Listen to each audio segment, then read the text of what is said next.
Hi, I'm Kyle with Reside. We're here in Wayzata, Minnesota, and we're going to take a shingle sample from this roof.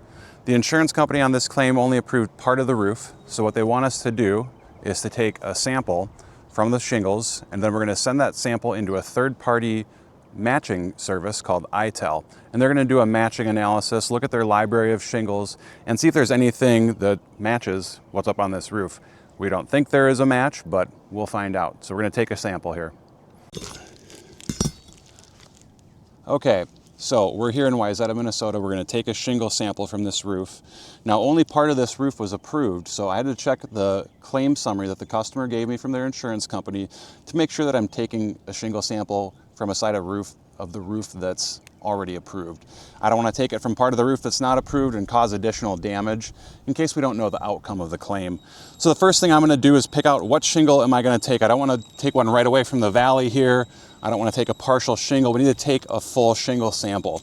So I'm going to pick out this shingle right here and take this whole shingle. We don't want to take just part of it. We don't want to take two shingles, whatever. So we've identified our shingle. We have to actually, this shingle's fastened here, and it's actually fastened up here underneath this course of shingles as well. So we're gonna have to pop the nails out of both courses of shingles.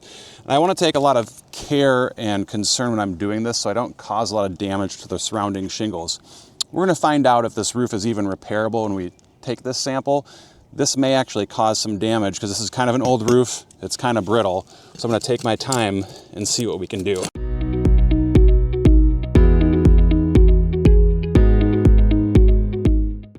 So I pick up the corner here, and this is the adhesive strip underneath here. And we're just gonna kind of go down the shingle and loosen the adhesive strip. I can see this one's already doesn't want to come loose. It's sealed down pretty good. The shingle's pretty brittle. Yeah, it's just falling apart here.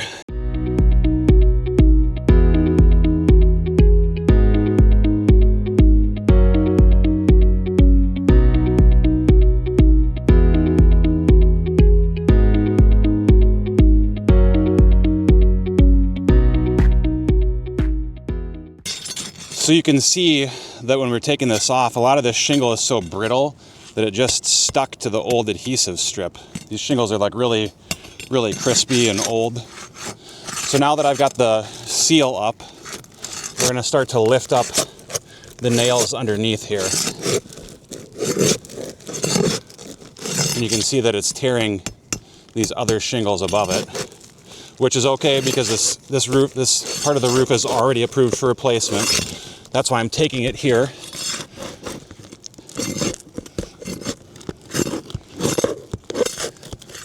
So now I'm just lifting up those back nails so we can get this shingle out.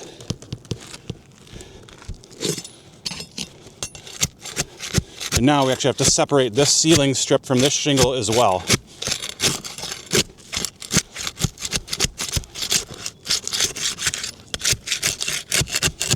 We can see these shingles just do not want to come apart.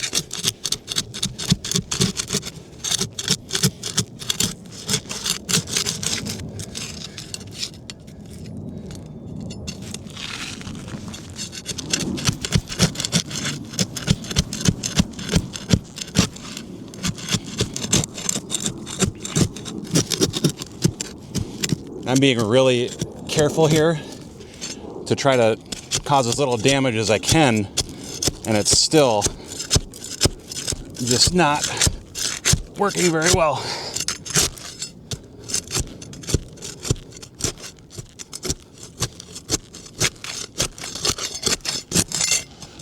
Almost there.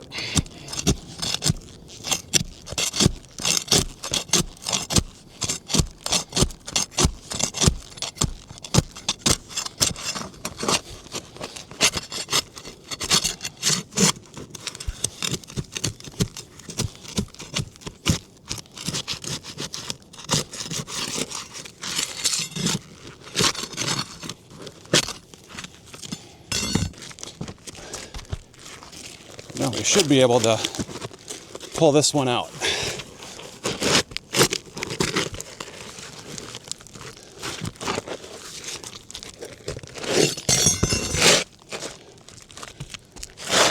Okay.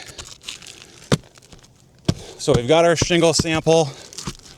They're still sealed up on the roof, relatively speaking. There's no markings on this shingle that tell us what kind of shingle it is. So that's why we're going to send it into the testing laboratory.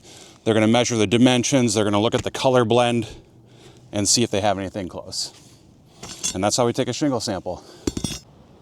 So we've got our shingle sample. As you can see, this thing did not fare well during the removal process. It's old, it's brittle. This is probably a 20-plus-year-old roof. If this roof was 3, 4, 5, 6 years old, it'd be a lot more flexible. It'd be a lot easier for us to separate the shingles and not damage them. But unfortunately, in this case, this thing, really came apart. It tore up. But that's what we're here for. We're here to help with roof repairs. So we're in Wayzata here. We just took this shingle sample off of this roof for matching purposes. The insurance company requested that we do that.